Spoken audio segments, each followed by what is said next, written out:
Hi hello नमस्कार मैत्रिणींनो, स्वागत आहे तुमचं माझ्या यूट्यूब चॅनलवर।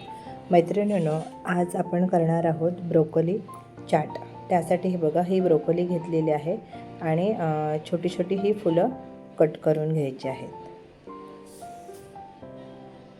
हे बघा, हे कट करून जशी जशी फुलं आहेत ना त्याच पद्धतीत हे कट करून घ्यायचं आहे। हे बघा, हे कट करून घेतलेलं आहे। गॅसवर पाणी उकळायला ठेवलेलं आहे।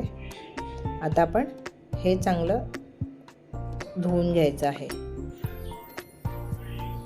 एका ह्याच्यामध्ये काढून घेऊया आणि परत एक पाणी चेंज करू अजून। हे बघा, आता हे दुसऱ्या पाण्यात घेतलेलं आहे।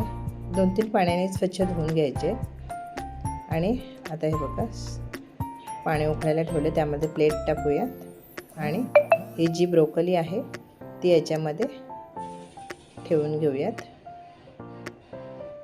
आणि याला हे बघा, ही सगळी ठेवलेली आहे।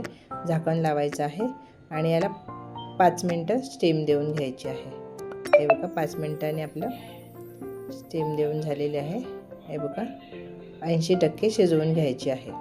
आता गॅस बंद करायचा आणि थंड होऊन द्यायचं आहे आणि आपण आता गॅस चालू करायचा आणि कढई एक गॅसवर ठेवायची आहे आणि त्यामध्ये 1 चमचा असं तूप टाकायचं आहे।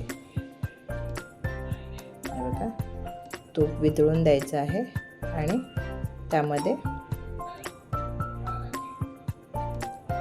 ही ब्रोकोली आहे ती टाकून घ्यायची आहे आणि चांगली परतून घ्यायची आहे।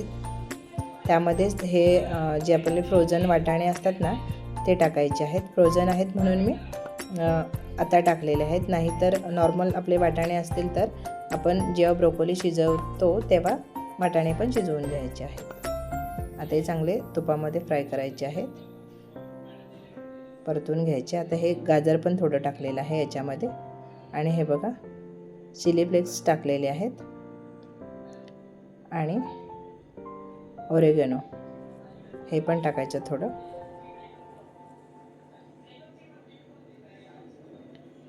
आणि चांगलं मिक्स करून घेऊयात। चवीनुसार मीठ टाकायचं आहे।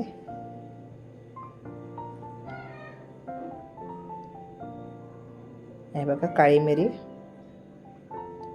थोडी वरून भुरभुरायची आणि चाट मसाला, एक चटपटीत चव येण्यासाठी हे मसाले टाकायचे आणि 1-2 मिनिटासाठी थोडी वाफ देऊन घेऊ। हे बघा, आता 2 मिनिटांनी काढून घेऊयात। मैत्रिणींनो, अतिशय अप्रतिम चवीला लागते।